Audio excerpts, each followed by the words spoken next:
quais os 2 pontos da nossa live hoje. Primeiro ponto, o retrocesso na investigação por parte do Ministério Público. Nós percebemos um dispositivo no substitutivo que torna a investigação do Ministério Público, entre aspas, supletiva, subsidiária, mas ela praticamente é aniquilada pela redação. E o outro ponto é a investigação defensiva absolutamente sem controle. Então, são somente esses 2 pontos. Nós temos em torno de 50 minutos para bater um papo e eu consegui salvar esta live. Já passamos de 500 pessoas. E eu quero começar, se o doutor Mário me permite, se o colega Olavo me permite, eu quero começar dizendo que esta live parte de algumas premissas. Primeiro, o absoluto respeito do Ministério Público com as casas de lei. Nós sabemos que Senado e Câmara estão trabalhando dentro de um ideal, um grande Código de Processo Penal é o que o Brasil merece. Agora, isso não significa que não possa haver equívocos que ainda conseguem ser remediados com encontros como esse. Também o absoluto respeito com as polícias civil e federal. Não podemos esquecer que eu, em casa, tenho uma filha que, desde os 7 anos, fala que quer ser delegada. Não é verdade? Então, isso significa, pelo menos, que o pai fala muito bem da polícia em casa. E eu tenho grandes amigos da polícia, tenho um respeito tremendo pelo doutor Rodolfo, a presidente da Associação Nacional dos Delegados da Polícia Civil. E também, obviamente, um grande respeito à Ordem dos Advogados do Brasil. Eu tenho um irmão que é advogado criminalista, que eu tenho como um ídolo. Vou ficar eu aqui beligerando com a advocacia, a Ordem dos Advogados? Claro que não. Então, vamos aqui entender que o debate é em alto nível, respeitando absolutamente todas as instituições e poderes. E também, como eu sempre faço na live, eu vou pedir rapidamente para o doutor Mário se apresentar. Eu sei que ninguém precisa de apresentação, mas é porque depois vai para o canal do YouTube. Se o doutor Mário puder rapidamente se apresentar, falar suas primeiras impressões a respeito desse projeto, nesses 2 pontos, depois o colega Olavo, e aí a gente começa o bate-papo. Pode ser? Combinado, perfeito. Vamos lá, doutor Mário, contigo. Então vamos lá. Obrigado, professor Rogério Sanches. Prazer estar aqui também com o Olavo e com todos os nossos queridos, vamos chamar assim, internautas que nos acompanham aqui nessa live. Rapidamente, eu sou Mário Sarrubo, eu sou do Ministério Público de São Paulo, estou no cargo de Procurador-Geral de Justiça até abril do ano que vem. E professor também de Direito Penal, estudioso, procuro estudar bastante Direito Penal, tanto quanto os nossos amigos aqui e os nossos colegas de MP, o Rogério e o Olavo. Saúdo a todos e todas, em especial nossos colegas de Ministério Público. É o seguinte, ninguém duvida da necessidade e da importância de uma reforma do Código de Processo Penal. Um Código de Processo Penal criado em tempos de ditadura do Estado Novo, ou seja, que não se coaduna de fato com o Estado Democrático de Direito inaugurado com a Constituição Federal de 1988. Então é necessário reformar, e aí eu louvo, evidentemente, a iniciativa do Congresso Nacional, do nosso Parlamento, da Câmara Federal, do Senado, enfim, porque é mesmo necessário modernizar a nossa legislação processual penal. Só que me permitam aqui, Rogério e Olavo, dizer o seguinte: essa modernização, ela deve, na minha modesta visão, de alguém que está trabalhando na área penal de forma quase que ininterrupta, porque mesmo como Procurador-Geral de Justiça, eu trabalho no processo penal ainda, é muito importante nós nos preocuparmos com a celeridade do processo penal, né? Esse acho que é o nosso deveria ser o nosso grande foco. Conferir celeridade, para que ninguém possa ficar sofrendo um processo por décadas, por anos e assim por diante, e para que eventual condenação, eventual processo termine rápido e a sociedade possa ser atendida com a justiça o quanto antes. Todos sabemos, né? Justiça boa é justiça rápida. Justiça que tarda, ao contrário do que diz o provérbio, ela falha assim. E dois aspectos preocupam, dentre tantos outros, em especial o Ministério Público e nós, que estudamos o processo penal e o direito penal há algum tempo. Um deles, evidentemente, é a investigação defensiva. Me parece que investigar é um direito de qualquer pessoa, qualquer um pode investigar, mas quando você legitima isso em termos processuais penais e confere essa absoluta desigualdade, porque o projeto como um todo, ele passa a amarrar a investigação por parte do Ministério Público e dá total liberdade à investigação defensiva, que não fica com nenhuma limitação, não há que se prestar contas a ninguém, ou seja, a investigação defensiva é ampla, não se submete sequer à Constituição Federal e o Ministério Público fica com o seu poder investigatório legitimado pela Constituição Federal. E mais do que a Constituição Federal, poder investigatório legitimado pela população nos movimentos de rua de junho e julho, né, de 2013. Então, não dá para fugirmos desse aspecto. A população deixou muito clara ao legislador primário, originário, que é necessário o Ministério Público investigar e pontua o professor Rogério e o professor Olavo. O Ministério Público não quer presidir inquérito policial, isso é papel dos nossos delegados de polícia, dos valorosos delegados de polícia. O Ministério Público precisa ter o direito de investigar quando isso for necessário, dentro dos nossos limites, obedecendo à Constituição e assim por diante. E é uma pergunta que eu quero deixar para o debate, para todos pensarem. É isso que nós estamos precisando nos dias de hoje, em termos de processo penal? Limitar a investigação do Ministério Público e, com todo respeito à advocacia, Rogério, sou filho de advogado, irmão de advogada pública, fui criado no seio da advocacia, portanto, todo o respeito à advocacia, por óbvio. Mas a pergunta é, o Brasil, o nosso processo penal precisa de investigação defensiva? É isso? Passo a palavra aos amigos. Olavo, contigo. Rogério, primeiramente, boa noite, obrigado pela oportunidade, uma satisfação participar dessa live sua, do seu canal aqui no Instagram, acho que se diz página, né? Estou na fase do Orkut e do YouTube ainda, né? E principalmente porque você é uma referência para todos nós aqui no Ministério Público, um homem de altíssima produtividade, sempre brinco com você, né? Que horas você dorme?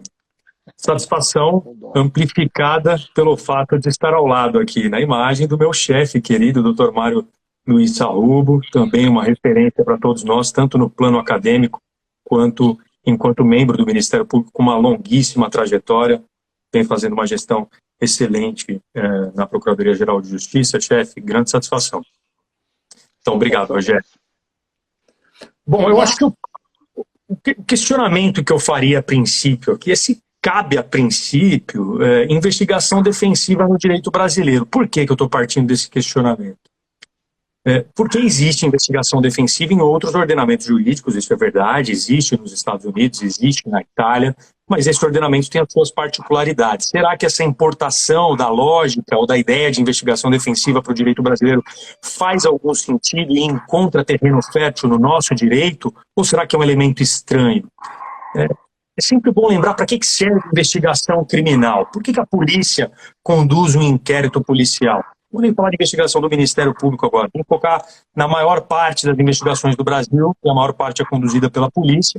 Nós conduzimos investigações grandes e importantes também, mas a polícia que faz o grande trabalho em termos numéricos e quantitativos, e também sempre com boa qualidade, no Brasil, em termos de investigação. A polícia faz a investigação preliminar para garantir que não haja acusações injustas, ações penais injustas. Essa é a primeira finalidade da investigação criminal. É uma finalidade de garantia, evitando-se denúncias assodadas, ações penais temerárias, injustas contra pessoas que não tiveram nenhum envolvimento com o crime. Essa perspectiva de garantia da investigação criminal é consolidada doutrinariamente e reconhecida pelos profissionais que conduzem as investigações. Ninguém tem alvo certo e objetivo a priorístico quando instaura uma investigação criminal. Então, nessa perspectiva, a gente pode até perguntar, se no final de uma investigação criminal, o delegado de polícia constata que aquele suspeito que ele apontava no início como um possível autor do crime, se ao final se conclui que esse indivíduo não teve nenhuma participação no delito, essa investigação atingiu a sua finalidade?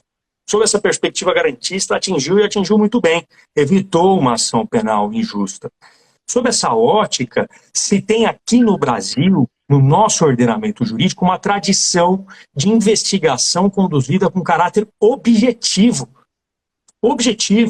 permeada pela objetividade. Então, quando você pensa numa equação, colocando de um lado a investigação do Estado, a investigação oficial, e do outro lado a investigação defensiva, você já tem uma incongruência teórica. Porque você traz um elemento de equilíbrio que não guarda equivalência com o elemento de comparação, que é a investigação oficial. A investigação defensiva, ao contrário da estatal, da policial e da do Ministério Público, tem um objetivo certo. Ela tem um ponto de partida que constrói uma conta de chegada. Eu preciso provar a inocência do meu cliente. Então, é uma investigação parcial, com grande espaço de subjetividade. A par dessa questão teórica, nós temos repercussões práticas muito grandes daí decorrentes, e nós vamos ver isso na redação do anteprojeto. Se você me permite, Rogério, eu vou ser breve, tentar ser breve. 5 minutos. A investigação também tem uma finalidade acautelatória, estatal, oficial, preservar os elementos de convicção. Então, veja, se por um lado a gente não pode ter muita pressa para não ser injusto, por outro lado a gente não pode ser muito moroso, porque senão a gente perde os elementos de convicção. O vestígio desaparece, a cena do crime é alterada, a testemunha some e não é mais encontrada. Então, a investigação precisa cautelar as provas também. E nessa perspectiva, eu questiono, nesse cenário, se nós tivermos intervenção de investigação defensiva, paralela, conduzida de maneira autônoma, quais prejuízos nós podemos ter para a investigação oficial? Minha primeira preocupação aqui é com vítima e testemunha. Essa é uma preocupação muito grande, porque o Código não expressa preocupação nenhuma com isso. Imagine-se, por exemplo, uma vítima de crime violento, uma testemunha de crime violento que causa choque. Nós tivemos aqui na carreira contatos com vítimas de crimes graves, como extorsão mediante sequestro, sequestro relâmpago, estupro, e essas vítimas carregam um trauma muito grande, danos psicológicos muito grandes. Então, imagina que essa vítima é ouvida numa delegacia de polícia numa determinada semana, X, e 10 dias depois ela recebe uma notificação do advogado do investigado, ou indiciado, ou do réu, para que ela esclareça um ponto do depoimento dela prestado para a polícia judiciária ou para o poder judiciário. Será que isso causa uma repercussão muito negativa na vítima, psicologicamente? Será que isso pode prejudicar a produção da prova em juízo? Tanto pode que os ordenamentos jurídicos que têm investigação defensiva no seu DNA e consolidada na legislação têm diversos mecanismos de proteção à vítima e testemunha nesse aspecto. Por exemplo, na Itália, depois que a vítima é ouvida pela polícia, sob coordenação do Ministério Público, porque lá a investigação sim é presidida pelo Ministério Público, aqui é diferente, pela polícia, ela não pode mais ser ouvida na investigação defensiva. E o promotor pode colocar em favor de vítimas e testemunhas que eventualmente possam ser ouvidas na investigação defensiva uma proteção de sigilo. Elas ficam desobrigadas de esclarecer determinados fatos. Então, veja, há esse mecanismo de proteção. E nos Estados Unidos também. O promotor de justiça, que regra geral lá, tem o dever de revelar todas as provas para a defesa, para que a defesa possa exercer a sua atividade investigatória defensiva, pode resguardar nomes de vítimas e testemunhas. Aqui, no nosso substitutivo, no artigo 47, diz simplesmente o seguinte: poderá o advogado, na condução da investigação defensiva, promover diretamente diligências investigatórias necessárias ao esclarecimento de determinado fato, em especial coleta de depoimentos. Em nenhum momento se fala sobre vítima. Então, veja, nós já falávamos em vitimização secundária pela submissão da vítima ao processo estatal. Imagina a investigação defensiva conduzida por um advogado. E não precisa de má fé do advogado. Veja, não é presunção de má fé. O advogado de boa fé que vai conduzir a investigação defensiva, que vai colher o depoimento, se ele não, mesmo ele não querendo, ele vai intimidar a vítima, ele vai intimidar a testemunha, porque ele representa um interesse que a vítima associa ao episódio traumático que ela vivenciou. Simplesmente assim. Por mais cuidadoso que seja o advogado. Então nós temos um problema de essência aqui. né? Nós tivemos até um episódio recente, um homicídio com grande repercussão aqui no Brasil, né? Todo mundo tem acompanhado, do menino Henrique. Eu não conheço o caso, mas se noticiou na imprensa que o advogado teria feito contatos com testemunhas. Talvez de boa fé, talvez de maneira legítima. Mas isso repercutiu muito mal na investigação. Isso foi noticiado em todos os lugares, né? As testemunhas estariam temerosas, etc. e tal. Então, esse é um problema muito grande e o Código ignora, infelizmente, o substitutivo desse ponto. Mais além, a gente não pode esquecer que o investigado pode se defender imputando fatos a terceiros. A investigação defensiva pode investigar terceiros, então, nesse cenário, será que a investigação defensiva não ganha um viés acusatório ou persecutório também? E mais além, como que o terceiro investigado, quando, como mecanismo de defesa, o imputado atribui a responsabilidade a outrem, se defende na investigação defensiva? E aí nós temos pontos igualmente problemáticos no substitutivo. Veja o parágrafo único do artigo 48 do substitutivo. O advogado, o defensor público e os outros profissionais que prestarem assistência na investigação não têm o dever de informar a autoridade judicial ou policial os fatos investigados defensivamente. Isso consagra uma investigação sem controle nenhum. E isso chama atenção nesse contexto, né? Fica à vontade. Eu acho que isso que você falou resume o seguinte. Eu vou fazer algumas ponderações, já passo novamente seguindo essa mesma ordem. Doutor Mário, Olavo, eu, estamos com quase, já chegamos num pico de 700 pessoas, eu não estou conseguindo ainda desativar os comentários, então eu peço, se puderem, diminuir os comentários para não atrapalhar a nossa concentração. Mas veja, olha que interessante. Vamos rapidamente falar da investigação por parte do Ministério Público. Alguns me falaram o seguinte: não, este projeto não busca retirar o poder investigatório do Ministério Público, apenas estabelecer balizas. Mas veja, essas balizas já foram estabelecidas pelo Supremo Tribunal Federal e parece que todo ano o Supremo Tribunal Federal tem que anunciar exatamente a mesma tese que já foi fixada em repercussão geral. A gênese do poder investigatório do Ministério Público não é o CPP, é a Constituição Federal, é a lei orgânica do Ministério Público. E eu vou além, tratados internacionais de direitos humanos. Não podemos esquecer que no Estatuto de Roma, quem investiga é o Ministério Público. Mas o doutor Sarrup foi muito feliz quando ele disse que o Ministério Público não quer assumir a investigação criminal do Brasil. O Ministério Público, como titular da ação penal, quer ter o poder de investigar aquilo que ele acha importante para o correto exercício do seu mistério, repito, constitucional. Quando o novo CPP, quando o substitutivo, diz que o Ministério Público investiga somente na hipótese de ineficácia da investigação policial, ineficácia essa causada por poder econômico ou poder político, restringe o Ministério Público. Por quê? Porque nem nas investigações ineficazes nós vamos conseguir investigar. Se ela for ineficaz ou potencialmente ineficaz, sem um nexo político ou econômico, teremos que ser espectadores de pedra de uma ineficácia.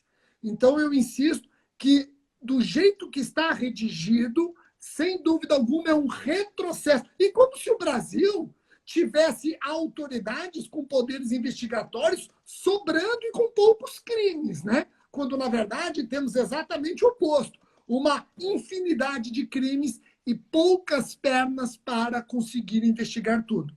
No que diz respeito à investigação defensiva, novamente eu alerto. Não somos contra, ela já existe, convenhamos, doutor Mário, convenhamos, doutor Olavo, a investigação defensiva já existe. Eu já trabalhei em procedimentos investigatórios onde foi juntado documento pela defesa, documento produzido em verdadeira investigação, até ouvindo pessoas, já existe. O que o projeto está prevendo não é uma investigação defensiva, é uma arbitrariedade sem controle algum. O Ministério Público está amarrado, a polícia está amarrada a severos mecanismos de controle e a defesa não. A súmula vinculante 14, ela vai se aplicar à investigação defensiva, porque quando a polícia investiga, quando o Ministério Público investiga, a defesa tem amplo acesso, súmula vinculante 14. E o Ministério Público terá acesso à investigação defensiva? Não. O CPP, do jeito que está sendo construído, até proíbe essa intervenção do Estado. Fica parecendo algo imaculado, que eu não consigo entender por quê. Então, essa investigação defensiva que eles estão criando, na verdade, vai ser um campo fértil para um descontrole. Imagine o seguinte, doutor Mário, o Ministério Público, quando investiga, e aqui eu vou bater no poder investigatório do Ministério Público, o Ministério Público, quando investiga, se houver abusos por parte do Ministério Público, eu tenho a lei de abuso de autoridade, eu tenho lei de tortura, eu tenho improbidade administrativa e os abusos praticados pela defesa. 2, se uma testemunha mente no inquérito policial ou no procedimento investigatório conduzido pelo Ministério Público, essa testemunha está sujeita ao crime de falso testemunho. E se ela mente numa investigação defensiva, não tem falso testemunho. Provoco com mais uma pergunta. Adotando a tese de que a melhor defesa é o ataque, e isso foi lembrado pelo Olavo, vamos imaginar que a defesa, nessa investigação defensiva, ela acha importante apurar a responsabilidade de terceiros, culpar terceiros para inocentar o seu cliente ou o seu assistido. E se esse terceiro, doutor Mário, tiver foro por prerrogativa de função? A investigação defensiva não observa o foro por prerrogativa de função? Quer dizer que, vamos imaginar, uma colaboração premiada. O pretenso colaborador, ele comparece ao Ministério Público repleto de provas que ele produziu contra pessoas com foro por prerrogativa de função. O advogado, ele vai investigar o delegado porque o cliente diz que foi torturado. Então, o advogado... Então, isso tudo demonstra a absoluta falta de controle dessa investigação defensiva e violando, sim, a igualdade de armas. Doutor Mário, por favor. Eu queria até levantar um aspecto que muito me incomoda nessa investigação defensiva. O Ministério Público é uma instituição construída no sistema constitucional brasileiro com garantias e vedações, e a sua gênese é a gênese da imparcialidade. Não é? O que se pretendeu com a Constituição Federal de 1988 foi que tivéssemos aqui no Brasil uma acusação imparcial. Tanto que é comum, muito comum, diga de passagem, nós pedimos absolvição no júri, pedimos absolvição no processo criminal ordinário, arquivarmos o inquérito policial e tudo mais. Não é? Agora eu pergunto, quando o Ministério Público investiga, esta imparcialidade está lá. Nós temos o dever de nos manter imparciais sempre, porque, como a gente costuma dizer, nós temos duas diretrizes fundamentais, a lei e a Constituição Federal. Não é?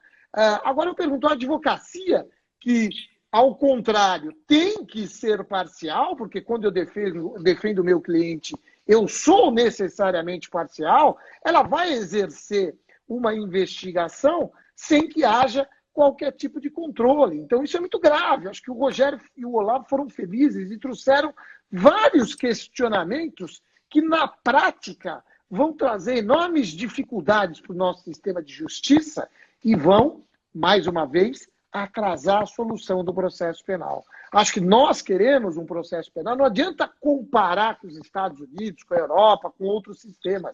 Não é? Eu escrevi há pouco tempo acerca da justiça consensual e do papel do Ministério Público brasileiro na justiça consensual. E eu aponto isso com muita tranquilidade. O Brasil tem tudo para ser um case de sucesso na justiça consensual, porque esse consenso ele vai passar por duas instituições absolutamente isentas, que têm que ser isentas. Uma, o Ministério Público, uma acusação imparcial, outra, o sistema de justiça, o magistrado. E o MP é, sim, imparcial. Por que tem que ser imparcial? Porque nós, insisto, nós estamos presos, somos parciais em apenas um aspecto, na lei e na Constituição. Em não havendo indícios de crime de autoria, o nosso dever é pedir o arquivamento. Em não havendo provas suficientes para condenação, é dever do Ministério Público pedir a absolvição, coisa que a defesa não pode fazer. A defesa não pode pedir condenação. Então, esse é um aspecto que nós temos que não podemos deixar de lado. Não é? no nosso sistema judicial, não cabe a investigação defensiva. Ela não encontra apoio, não encontra baliza na nossa Constituição Federal e no nosso sistema de processo penal ordinário. Eu vou passar para o Olavo, só lembrando o seguinte. Eu até pedi para diminuir os comentários, mas é muito difícil pedir isso para quem eu não consigo desligar, mas tudo bem, vamos tentar continuar assim com essa série de comentários. E eu vejo, eu já sabia, isso já era esperado, onde alguns buscam talvez, equívocos institucionais, seja da polícia, seja do Ministério Público, seja do Judiciário, alguns equívocos institucionais para poder demonizar toda a instituição. Então você vai em alguns potenciais equívocos e demoniza a instituição. E aí você generaliza e generaliza equivocadamente. Quando o doutor Mário fala que o Ministério Público é um órgão imparcial, há uma imparcialidade subjetiva sim, ainda que tenha eventualmente uma parcialidade objetiva, porque eu estou atrás de provas para poder subsidiar a ação penal, o que não significa que eu seja um acusador gratuito. Não esqueçamos, isso está à disposição, eu já coloquei isso outro dia no debate. Entrem, vejam quantas denúncias o Ministério Público de São Paulo oferece por ano e veja quantos arquivamentos nós promovemos. Eu ouso dizer, nós promovemos 5 ou 6 vezes mais arquivamentos do que denúncias. E vocês insistem em dizer que o Ministério Público é um acusador gratuito? Então, acho importante a gente parar para pensar nesse aspecto. Esse aspecto é importante, é objetivo, é claro, é ululante. Olavo, por favor. Só me permite uma interrupção dentro dessa linha, Olavo. Nós não podemos pegar um erro, nós não podemos partir de uma atuação equivocada que existe, e a partir dela criarmos uma regra genérica. Esse é um dos maiores erros que se pode cometer num processo legislativo. Se houve abuso aqui e acolá, se há aqui ou acolá promotores absolutamente parciais, que esquecem tudo, etc. e tal, isto não pode ser a justificativa para se criar uma legislação e que se mude todo o sistema processual por conta disso. Me perdoe, Olavo, você está com a palavra. Não, chefe, eu concordo plenamente. Não se constroem regras com base em exceções. Você não pode tomar a exceção como referência para a construção de um sistema jurídico e também não se constrói um sistema jurídico presumindo má fé. É por isso que eu fiz questão de ressaltar há pouco que esses defeitos do substitutivo passam longe de presunção de má fé da advocacia. O sistema é ruim, o sistema por si só vai trazer problemas. Com todo respeito ao trabalho do Poder Legislativo também, é uma discussão ainda, o Legislativo com certeza vai aprimorar esses pontos, mas não há aqui uma presunção de má fé. O Rogério fez um questionamento interessante sobre a súmula vinculante número 14. Vai se aplicar a investigação defensiva? Não tem nem como, porque não tem dossiê escrito, né? Eles não vão ter autos de investigação defensiva, diferentemente do que ocorre em outros países que adotam investigação defensiva. Na Itália... Deixa eu só te fazer uma pergunta. E como é que fica a possibilidade de a defesa usar prova ilícita em favor dela? Eu acho que esse ponto é fantástico, porque a defesa não tem obrigação de informar os métodos e os meios utilizados para a investigação. Não tem obrigação de informar, isso é expresso no substitutivo. Os fatos investigados. Não tem obrigação de demonstrar o caminho investigatório. A defesa apresenta, então, como produto da investigação defensiva, só o meio de prova, só o elemento de convicção já produzido. Como aquilo foi obtido, não vai ser conhecido por parte de nenhum dos atores processuais, só por parte da defesa. Veja, não há rastreabilidade de origem ou de autenticidade do elemento de investigação defensiva, garantia nenhuma. Isso é bastante convidativo para que haja, nesse processo de investigação, violação de direitos e garantias fundamentais. Some-se ainda o fato de haver um entendimento jurisprudencial consolidado no Brasil de que, em favor da defesa, é possível a utilização de provas ilícitas. Nada contra o entendimento, ele foi pautado em casos concretos balizados pela aplicação do princípio da proporcionalidade, mas a regulamentação de um modelo descontrolado somado a essa possibilidade, isso vai gerar um problema muito grande. Então, eu acho que essa questão é fundamental. Mais de uma pessoa me contrariou e falou o seguinte: claro, a defesa, se juntar à prova ilícita, comete crime. Qual? Qual? Pois é, mas e ainda que cometesse, você não tem essa rastreabilidade do elemento, porque você não tem o registro dos dos meios de investigação, do meio de obtenção da prova. Você não tem autos, você não tem controle, você só vê o produto. Como que você vai apurar a responsabilização criminal? O advogado pode simplesmente, né, dizer, olha, esse elemento de convicção apareceu aqui de uma outra forma, não tenho como esclarecer, não vou esclarecer, porque está acobertado pelo nemo tenetur também, enfim. O problema é você institucionalizar isso, e essa é a questão de se analisar um projeto de lei. Você está enxergando o defeito no projeto de lei, ele pode gerar um problema concreto. Então, não é só o entendimento jurisprudencial que se aplica aqui, é um caminho defeituoso. Perfeito. Doutor Mário, eu vou passar para o senhor outra vez no seguinte sentido. Repito, investigação defensiva é algo que já existe. O que nós estamos batendo na tecla, insisto, é uma investigação defensiva nos moldes em que é arquitetado. Primeiro, se tem cabimento no nosso sistema, como já explicado pelo Olavo. Ricardo Silvares também debate muito bem isso. Depois, caso se admita... Porque, veja bem, existe um provimento da OAB que já admite a investigação defensiva, doutor Mário. E esse provimento da OAB diz que a investigação defensiva pode investigar crimes de ação penal pública para eventual queixa subsidiária. Então, deixou de ser defensiva, a OAB claramente assume que a investigação não será necessariamente defensiva, mas também acusatória. E aí nós beiramos a usurpação de função pública. Claro que sim. O que nós estamos pedindo para o Congresso, e eu sei que nós temos aqui parlamentares, assessores de parlamentares, diretores de entidades que têm interesse no assunto.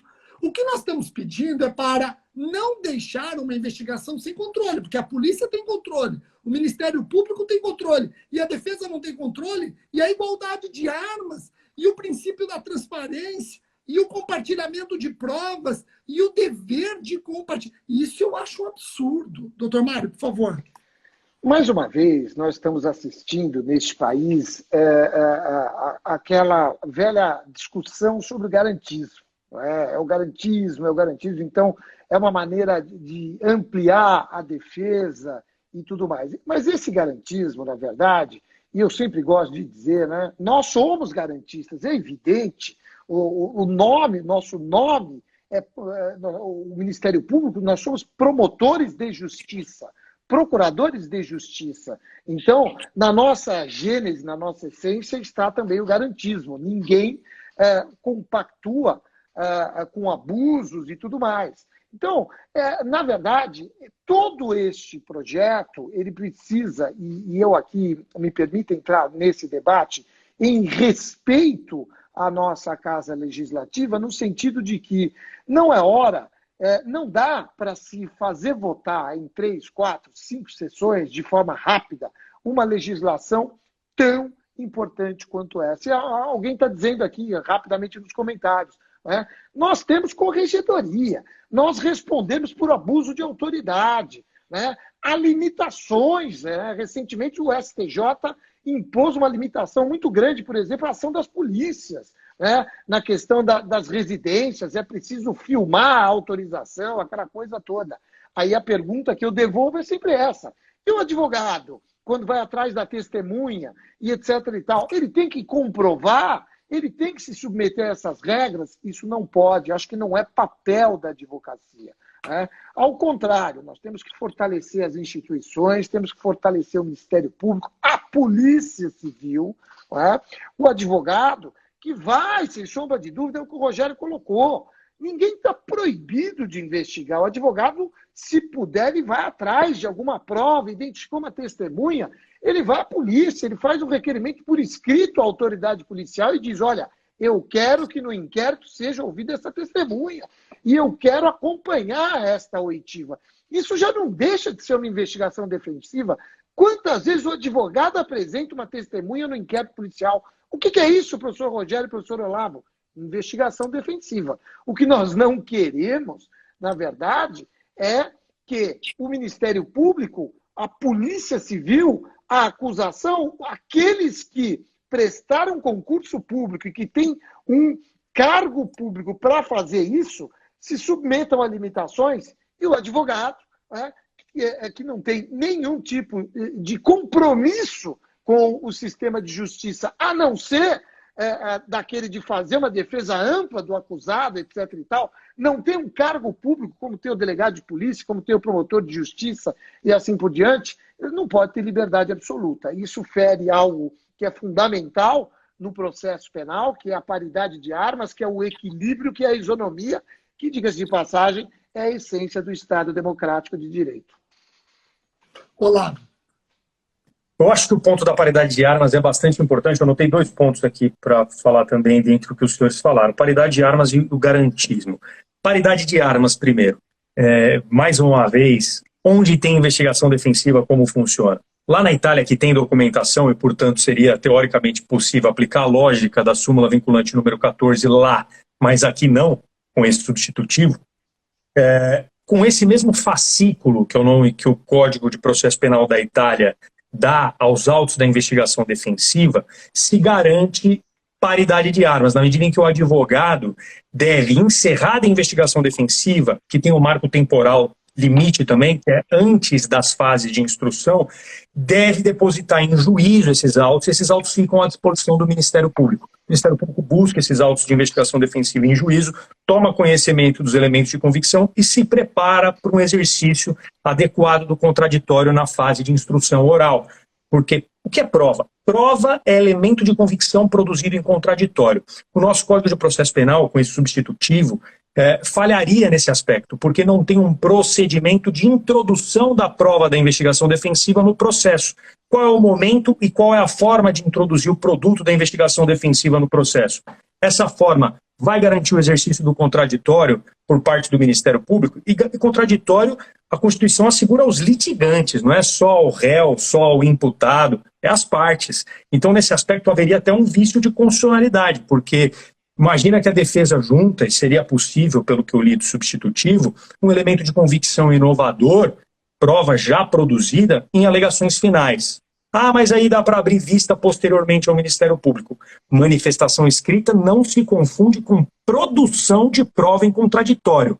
Não haveria contraditório do Ministério Público na atividade de produção de prova. Haveria comentários sobre uma prova que foi produzida unilateralmente.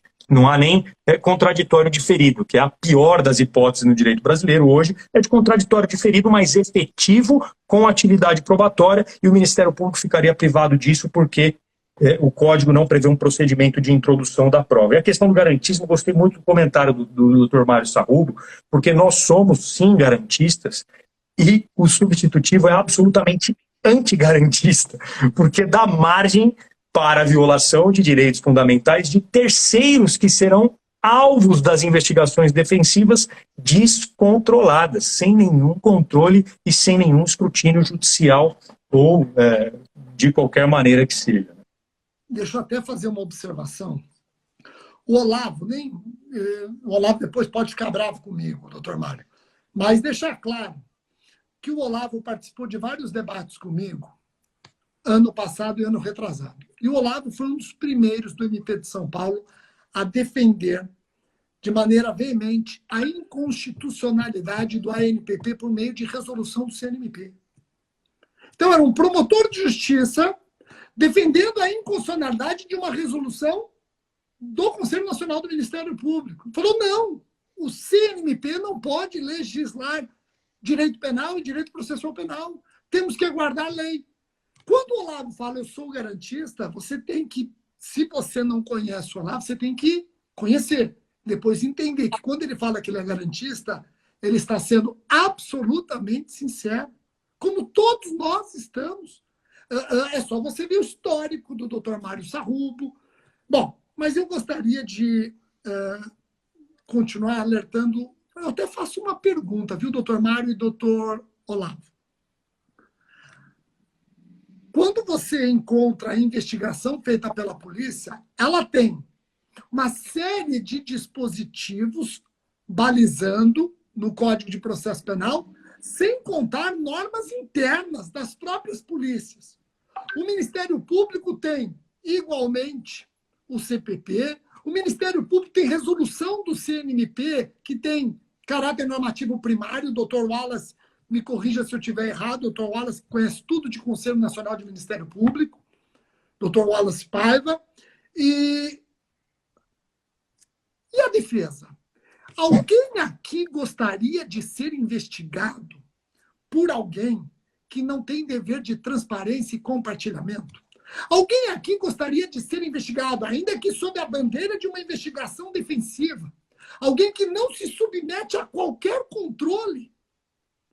Quando eu falei qual crime pratica o advogado que junta a prova obtida ilicitamente, ficaram falando fraude processual. Não, leia o 347, você não vai conseguir incluir na fraude processual. A coação do curso processo, leia o artigo 344, você não vai conseguir subsumir porque precisa de violência ou grave ameaça. Então leia os tipos penais. Eu li, fui, voltei, não tem tipo, estaremos diante de uma lacuna. E essa lacuna é campo fértil para o quê? Para o descontrole. Abuso. É isso que eu estou falando. Alguém gostaria de ser investigado nesse sentido? Aí todos que criticaram o Ministério Público parece que citam exatamente o mesmo episódio. Mas por conta de um episódio, vocês estão demonizando uma instituição que tem 99,9% de absoluto êxito no seu dia a dia. Quando eu falo absoluto êxito, não é porque conseguimos condenação, é porque promovemos justiça, ainda que a promoção da justiça seja pedir absolvição. E, doutor Mário, me permita dizer uma ação sua. Quando o subprocurador-geral criminal, o doutor Mário, reuniu um time para acelerar a identificação do perfil genético dos presos, principalmente dos presos por crimes sexuais. O doutor Mário reuniu Secretaria de Segurança, Secretaria de Assuntos Penitenciários, Ministério Público, Corpo Técnico e tal. E o que aconteceu? Fomos para algumas penitenciárias, onde só tem presos por crimes sexuais. Fizemos um trabalho como se fosse um mutirão para identificá-los por meio do perfil genético. E, doutor Mário, o que aconteceu? De cada 10 investigações que já existiam e conseguimos usar o perfil genético, 8 foram encerradas por não ser o investigado o autor. O perfil genético servindo para o Ministério Público excluir investigados. Isso absolutamente compartilhado com controle judicial, controle da SAP. É nesse sentido que eu estou falando. E você vai fazer o quê? Você vai pegar iniciativas como essa e você vai demonizar porque você está amuado com um ou outro membro do Ministério Público brasileiro? Faça-me o favor. Vamos trabalhar com igualdade de armas, paridade de armas, doutor Mário. É bem por aí, Rogério. Na verdade, ser garantista é como o Rogério, ou como muitos colegas do Ministério Público, quando a resolução 181 do Acordo de Não Persecução Penal, houve uma discussão interna muito grande na instituição, no sentido de que aquilo não podia prevalecer porque necessitava de lei. Isso é ser garantista. Essa questão que você acabou de pontuar era o que nós esperávamos, né? Fazer justiça. Nós não queríamos só identificar criminosos sexuais, queríamos também absolver, ou seja, arquivar investigações que pudessem estar sendo feitas sem que a gente pudesse, portanto, efetivamente esclarecer a autoria do crime e libertar alguém que pudesse estar sendo injustamente investigado ou até preso, como de fato aconteceu naquela oportunidade. Alguém comentou aqui, né? É bem interessante ver os comentários e diga, quem quer uma investigação fraca? Nós não queremos, ninguém quer investigação fraca. Aliás, não há uma defesa fraca no Brasil. A Defensoria Pública hoje é um exemplo de defesa forte. Como é bom ter uma defesa forte, né? Isso traz equilíbrio para o sistema de justiça. Além de bons advogados privados aí, nós temos também a Defensoria Pública no Estado de São Paulo, em todo o Brasil, a Defensoria Pública da União. Ela traz um equilíbrio muito importante para o sistema de justiça criminal do Brasil. Aí, se houver uma investigação, a Defensoria vai fazer, alguém disse aí, só ricos vão fazer. Isso também não é verdade, a Defensoria vai fazer, vai se estruturar para isso. Mas eu insisto, não é necessário. Quem tem que investigar é a polícia. O Ministério Público, destinatário da ação penal, investiga quando isso se tornar necessário. De resto, a defesa investiga como investiga hoje e traz esse resultado para a Polícia Civil, traz esse resultado para o inquérito policial, que a defesa estará absolutamente atendida, sob pena de contarmos aí com mais um espaço para abuso, com mais um espaço para cometimento de crime e para se travar a solução das questões penais do Brasil. Eu insisto, nós precisamos de um processo penal democrático, nós precisamos de um processo penal em que as partes tenham acesso à justiça, e para isso nós precisamos de advocacia forte, de defensoria forte, de polícia civil muito forte, né? Ministério Público forte, Poder Judiciário forte. Só assim nós vamos conseguir fazer justiça e alcançar o Estado democrático de direito. Não será, e isso eu não tenho dúvida, eu posso dizer com tranquilidade, são mais de 31 anos trabalhando diuturnamente no processo penal e no direito penal, não será a investigação defensiva que trará melhor resposta da justiça penal no nosso país. Legal. Olavo, eu vou te dar a palavra para as considerações finais e dizer aqui que, de fato, algumas pessoas eu tive que tirar da live, eu admito, porque passaram a ofender, tá? Então, criticar o Ministério Público, como muitos estão criticando, e nós estamos lendo, perfeito. Ofendeu, eu vou retirar da live, já estou aqui. E por que você vai fazer isso? Porque a live é no meu canal, e se é no meu canal, eu tenho o direito de receber ou não você. Então, a partir do momento que você perde a mão, você que está aí pedindo ampla defesa, respeito, contraditória, tudo isso. Você perdeu a mão aqui, você vai ser bloqueado, sim. E se você entra com o Insta de outro, você vai ser bloqueado, porque você não tem respeito. E quem não tem respeito não pode participar. Eu não vou admitir, na presença do colega Olavo, Dr. Mário Sarrubo, um advogado sem educação, hipócrita como você, tá bom? Vamos lá, Olavo. É difícil, né, Rogério? Mas não tem problema, são questões aí que surgem com o espaço virtual, com a abertura, né? Torna o debate mais democrático de qualquer maneira, embora demonstre uma grande falta de educação, né? Isso diz mais sobre a pessoa do que sobre quem é alvo das ofensas. Então a gente recebe com tranquilidade. Exatamente. Tanto E que com certeza as críticas vão continuar, eu vou deixar todas. Inclusive, claro, quando eu sou criticado, eu escrevo assim, ó.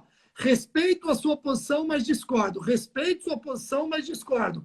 Agora, quando Rogério, a pessoa não só ela discorda, mas ela passa a te desrespeitar, isso eu não admito. Rogério, e não representa a advocacia, que normalmente, Não representa. na sua essência, ou 100%, é respeitosa, sabe debater. Então, na verdade, são isolados. Não vão pegar um caso isolado para pensar mal da advocacia. A advocacia é muito superior a tudo isso, ela é 99,999% educada e sabe entrar num debate de forma respeitosa. Aliás, eu comecei o debate prestando as homenagens à polícia e à advocacia, que eu tenho irmão advogado. Aliás, todos nós fomos advogados antes de sermos promotores de justiça, não é verdade? Bom, mas vamos lá. Paciência, vida que segue. Olavo, está contigo. O meu ponto de preocupação, acho que as considerações finais, eu gostaria de voltar ao princípio. O principal é com vítima e testemunha. Nós temos outras situações que poderiam ser muito problemáticas em investigação defensiva. Imagina, por exemplo, estrutura de depoimento sem dano. O Ricardo Silvares me fez essa provocação hoje. Nós temos toda uma legislação prevendo situações extraordinárias de depoimento sem dano, com profissionais, com cautela. Como que fica isso numa investigação defensiva? Então, você pega todo um regime jurídico e torna ele inaplicável, justamente pela instituição de um modelo de investigação que não se submete a esse tipo de controle. Então, a gente não pode esquecer também, aqui, reforçando a importância da atividade policial no Brasil, que especialmente neste país, a polícia, ainda hoje, falo sem nenhum problema, sem nenhuma vaidade institucional, é a instituição mais próxima da sociedade, a instituição mais próxima da população.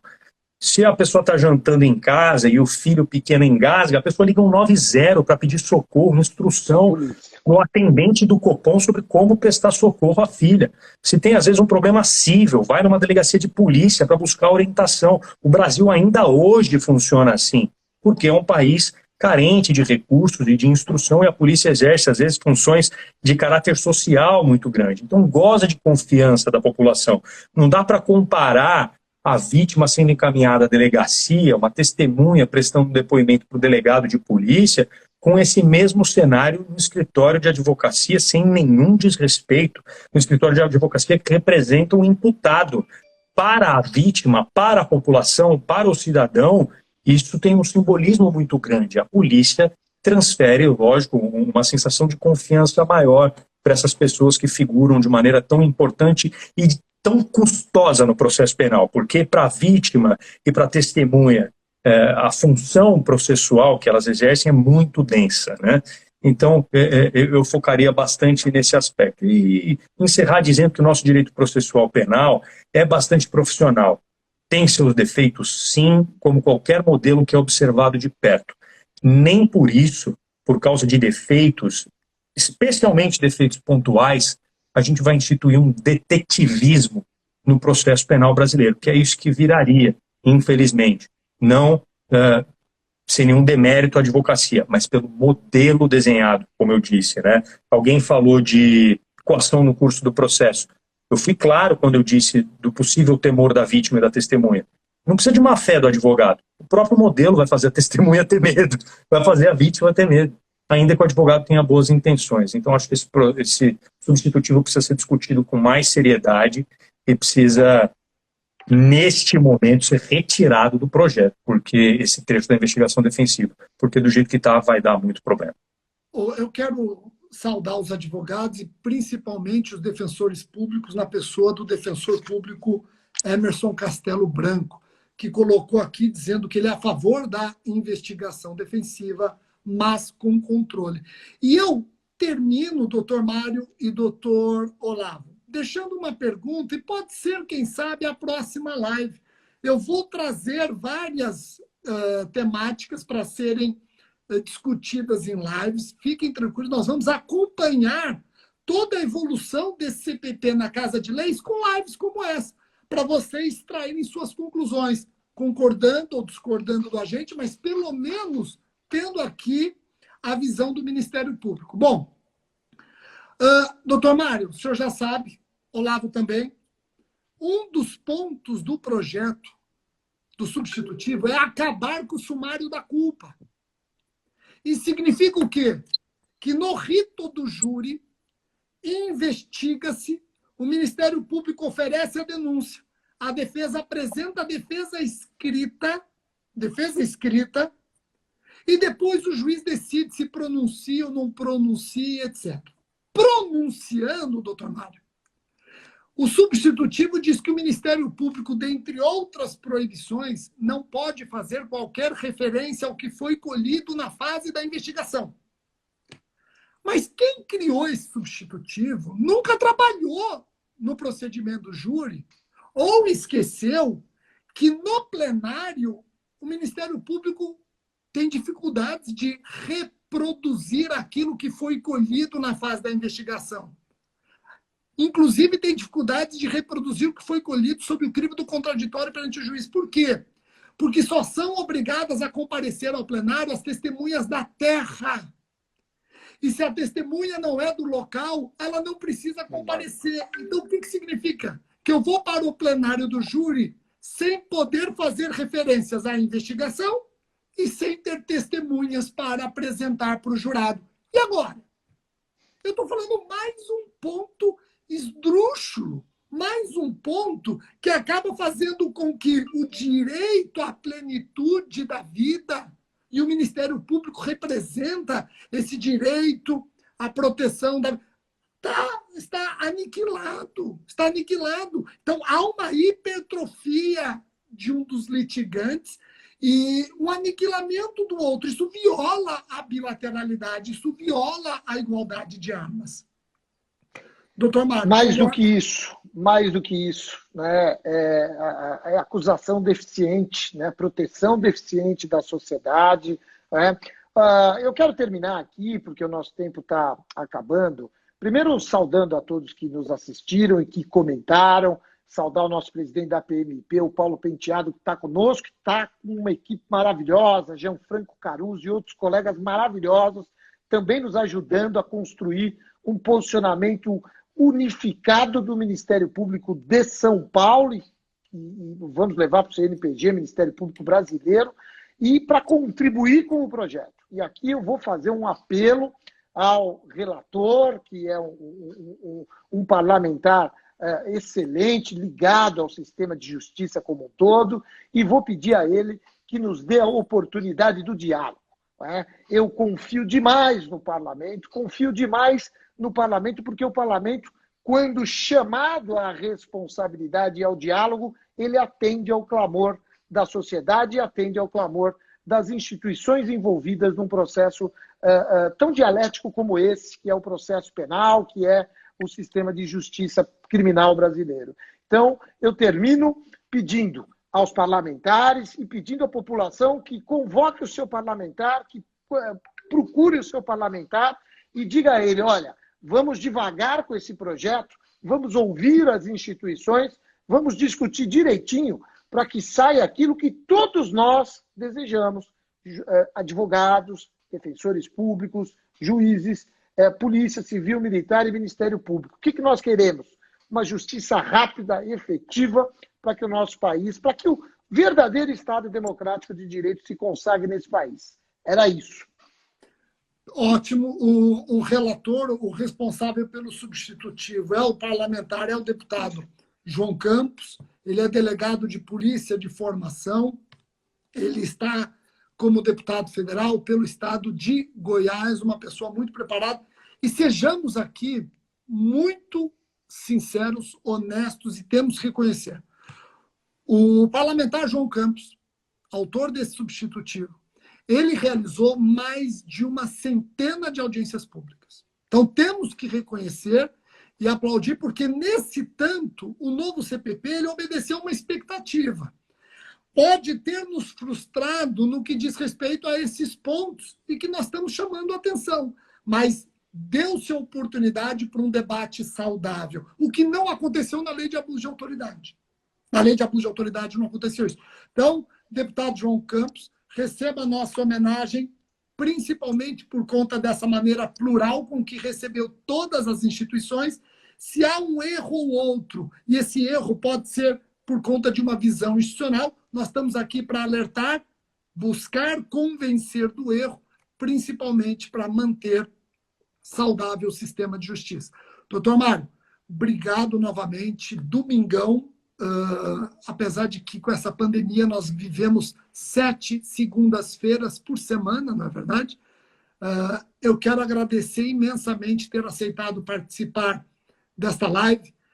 Olavo, você também, o Olavo é o que eu sempre digo, nós temos no Ministério Público Brasileiro vários geniozinhos aqui, poderia mencionar inúmeros. Em nome de todos que já sabem quem são, eu cumprimento o Olavo. Muito obrigado a todos aqueles que assistiram, aqueles que comentaram. As críticas construtivas são muito bem recebidas e as não construtivas, obviamente, não têm qualquer importância para nós. Tá joia? Pessoal, até a próxima. Tchau, tchau.